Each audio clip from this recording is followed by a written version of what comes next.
Hello বন্ধুরা, এখন আসছি নানাদের বাড়িতে। তো নানার বাড়ির জাম্বুরা গাছ, সেখান থেকে আজকে একটা জাম্বুরা পেরে খাবো। তো তোমরা দেখো, গাছে অনেক সুন্দর একটা জাম্বুরা হয়েছে। তো জাম্বুরাটা দেখো, কি সুন্দর একটা জাম্বুরা। দেখো জাম্বুরা গাছটা। তো তোমরা কে কে জাম্বুরা খেতে পছন্দ করো, একটু লাইক করে জানাও। এই গরমের দিনে জাম্বুরা ভর্তা, শুকনা মরিচ বাজ্জা, লবণ দিয়া পেঁয়াজ দিয়া কুচি কুচি করে কাইটা এই গাছের নিচে বৈশা গরমের দিন সবাই মিলে জাম্বুরা ভর্তা খাওয়ার যে সেই একটা স্বাদ, শুনলে জিভ দিয়ে পানি চলে আসে।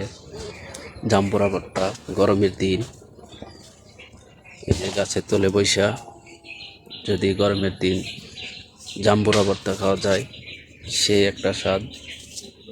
মরিচের গুঁড়া, শুকনো মরিচ দিয়া, তারপরে মরিচটা ভেজে তারপরে লবণ দিয়ে জাম্বুরাটা মাখায়ে যদি খাওয়া যায় গরমের দিন, অসাধারণ একটা টেস্ট, সেই একটা টেস্ট।